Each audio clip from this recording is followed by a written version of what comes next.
Magandang araw ho mga kamital.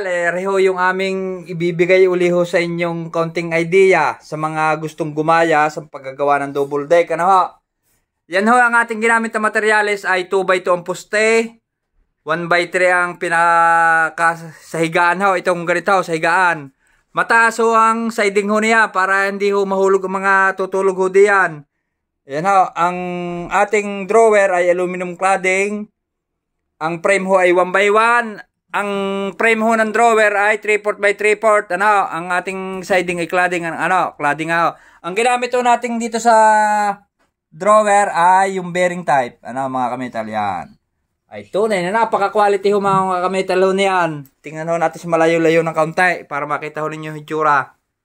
Ayun. Kamital, i-demo muna kaunti yung paggupo. Yan, ang yari ho natin sa higaan. Yan, kita nyo naman ho, napuputol ho yan. Yan, napuputol ho yan. Yan, napuputol.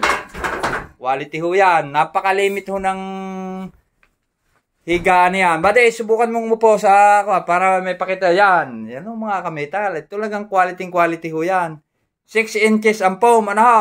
Sabi ko nga ho sa inyo, pwede ho kayo magpabili sa amin. Ibibili ho namin kaya para sabay sa deliver. Oh.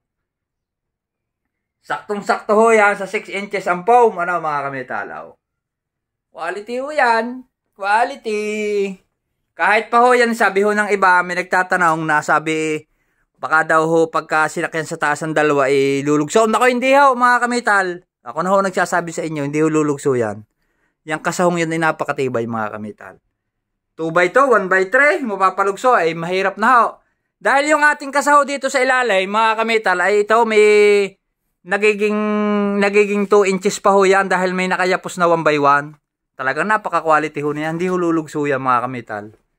Tapos din sa gitna, may 1x2, may 1x1. Nagsapi-sapi na ho yan.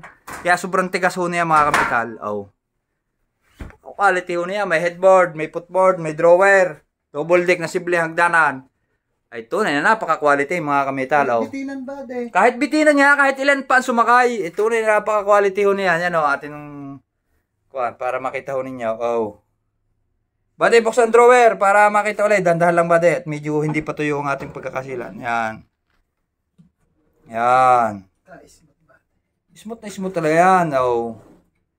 Quality ho yan mga kamital. Pangitan na ho yan. Oh, tulak ulit. Ng kaunti. Yun. Yun. Yun. Paano mga kamital, ay maraming salamat ho sa inyo at naway pa-share na lang ho ng ating mga ginagawang bidyong garnay. At naway makatulong dun sa mga nagnanais na gumaya na magkaroon din ho ng pagkakakitaan, inspirasyon. Kumbaga, kung maalam nila ang maginang, lagi naman yun ang sinasabi ko sa inyo na gumaya, na magkaroon din kayo ng pagkakitaan. Hindi ho natin pagdadamot kung paano tayo gumawa ng gayaan, yan ho isi-share namin sa inyo. Ano ba? Sige ho, maraming salamat ho mga kamital.